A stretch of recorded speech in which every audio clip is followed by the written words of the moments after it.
Bonjour et bienvenue à la critique exigeante. Donc aujourd'hui, comme convenu, on va discuter de la Nintendo Switch, mais aussi de la Wii U. Donc pour ceux qui ont parcouru cette chaîne, vous savez qu'une de mes premières vidéos, qui n'était pas très réussie parce que je n'avais pas choisi un très bon lieu de tournage, discuter de la Wii U et pourquoi je trouvais que c'était une console qui était intéressante et que j'avais finalement aimé en dépit d'être clairement un échec commercial pour Nintendo, sa console la moins vendue, alors que le bassin de joueurs était sensiblement plus grand qu'à l'époque de la Nintendo 64 ou de la GameCube. Donc Nintendo n'a pas baissé les bras, il a sorti la Switch qui est un succès, qui s'est très rapidement vendu en plus grand nombre que la Wii U en une année sur l'existence entière de la Wii U, donc c'est pas rien. Et probablement qu'on parle maintenant à présent d'environ probablement 20 millions de consoles vendues, voire plus, à travers le monde. Mais ça m'a toujours chicoté un peu, et c'est le but de cette vidéo, c'est que au final, quand tu regardes ça, on dirait que la Switch est un succès parce qu'elle était un succès et que la Wii U a été un échec parce que ça a été un échec. Je m'explique parce que quand tu regardes ça, les deux consoles sont quand même assez semblables. La Switch, on s'entendra, oui, elle est totalement portable. C'est vraiment son presque seul argument qu'elle a que la Wii U n'a pas. C'est que oui, c'est vraiment une console qui est hybride, portable et de salon. La Wii U pouvait, si on veut, un peu le faire, mais c'était un peu plus compliqué. Il fallait absolument que tu aies un endroit où brancher ta Wii U, mais tu n'étais pas obligé d'avoir nécessairement une télévision. Donc c'est vraiment le seul élément de différence. Parce que la Wii U, on s'entend, on lui fait beaucoup de reproches. Mais premièrement, son retard technique. Une console qui avait le même niveau que la PlayStation 3 et la Xbox 360, peut-être un peu plus forte, alors que la nouvelle génération venait de sortir avec une meilleure capacité graphique. La Switch a fait exactement le même truc. C'est une console qui techniquement est en retard. Mais la différence, c'est que puisque la Wii U était un échec, les éditeurs ne se sont pas cassés la tête à adapter leur jeu.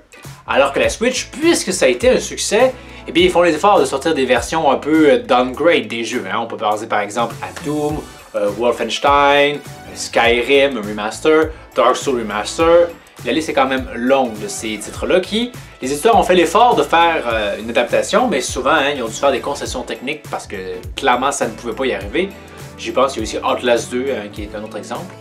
Donc l'effort est fait, mais on s'entend que quand même bien souvent ce sont des sous-versions. C'est un peu moins beau graphiquement. C'est portable, oui, mais je veux dire, c'est moins beau.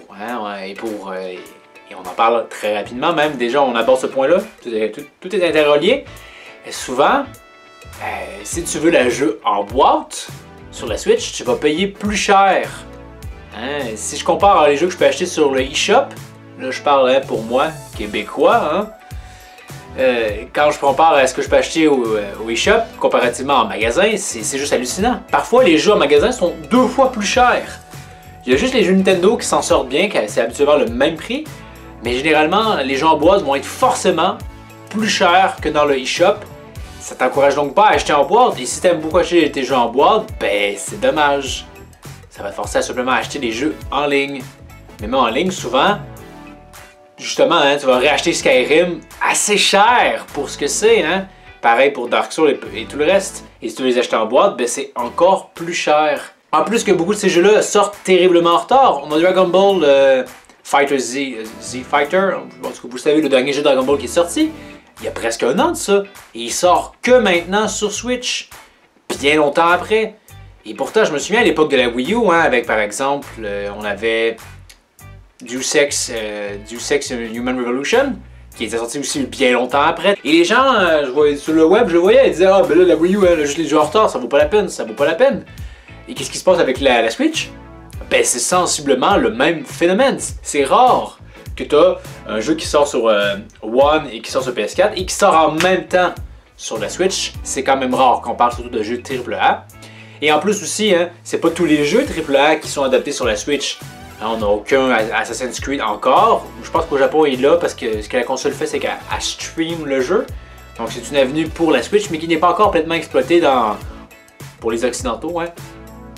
Donc, le même argument que, la Wii U n'aura que des jeux Nintendo, s'applique un peu encore à la Switch. On voit que oui, parce que c'est un succès, des éditeurs font des efforts, notamment surtout au niveau des jeux indépendants. Mais quand on regarde les triples productions, c'est pas encore là. Je sais qu'au Japon, encore une fois, hein, à cause qu'ils streament, ils ont par exemple Resident Evil 7, mais nous, on n'y a pas accès. Hein, Monster Hunter World, on n'y a pas accès.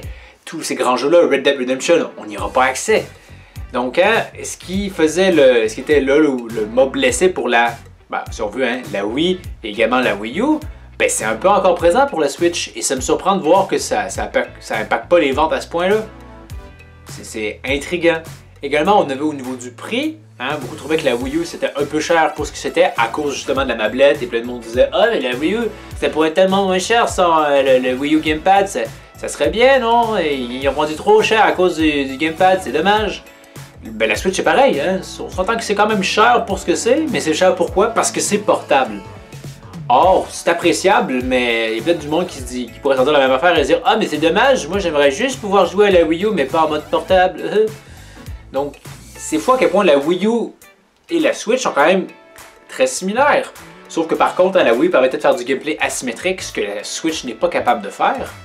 Mais c'est très similaire. Bon, l'inverse aussi, hein, la Switch peut faire du portable, je l'ai déjà dit. Là. Mais ça change rien à la façon de jouer, donc pour moi c'est une bonne plus-value, mais un petit peu en déca, c'est un peu moins encouragé. Mais c'est quand même très surprenant qu'il y ait deux consoles aussi similaires et des succès aussi différents. On dirait vraiment que l'aspect portable a vraiment su convaincre les gens à ce point-là. Mais quand je le dis encore, quand tu omets cela, la Switch n'est pas si extraordinaire. Ben, la Switch comporte les mêmes défauts que la Wii U. Et même plus encore, imaginez, c'est comme si la Wii U avait eu droit à tous les jeux Wii recyclés.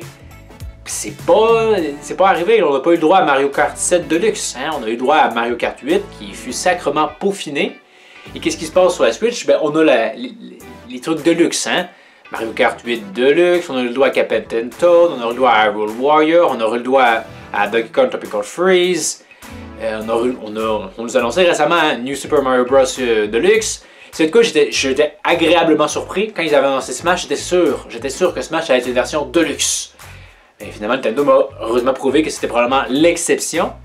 Mais n'empêche que, bon, c'est quand même dommage de voir qu'en termes de hardware, ils ont très bien démarré. Hein, Zelda Breath of the Wild et Super Mario Odyssey.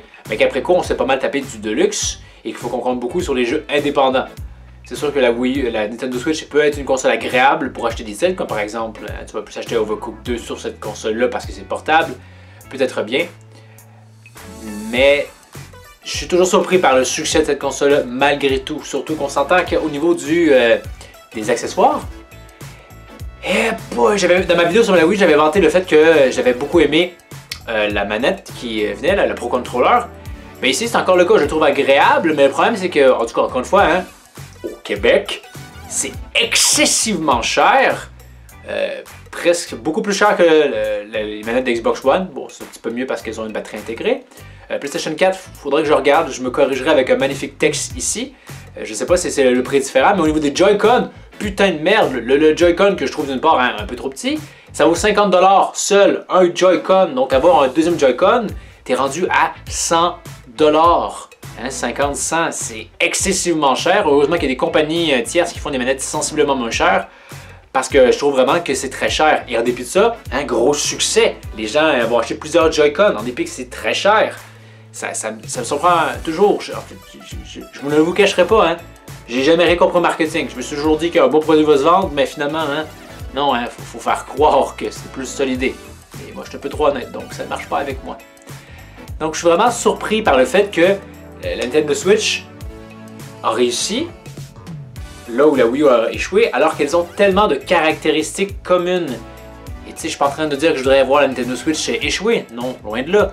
Mais ça me surprend tout simplement parce que je trouve que les deux consoles sont très semblables. D'ailleurs, quand Nintendo a révélé la Nintendo Switch, il n'a pas hésité à dire que hein, cette console-là en empruntait beaucoup à les anciennes, notamment la Wii U. Donc, une courte vidéo, mais il en faut de temps en temps, même si elle n'est pas si courte que ça finalement, peu importe. Donc, vous, hein, possédez-vous une Nintendo Switch, est-ce qu'elle vous convient ou êtes-vous un peu déçu et êtes-vous surpris par son succès, hein? Faites-moi en part dans les commentaires. Comme toujours, je vais aimer vos commentaires et y répondre avec grande joie. Donc, la semaine prochaine, nous nous retrouvons probablement pour une autre vidéo sur les méchants de Dragon Ball. Je vous laisse deviner lequel je vais parler. Donc, merci encore une fois d'avoir regardé. N'hésitez pas à vous abonner, partager la vidéo et je vous dis à la prochaine critique exigeante.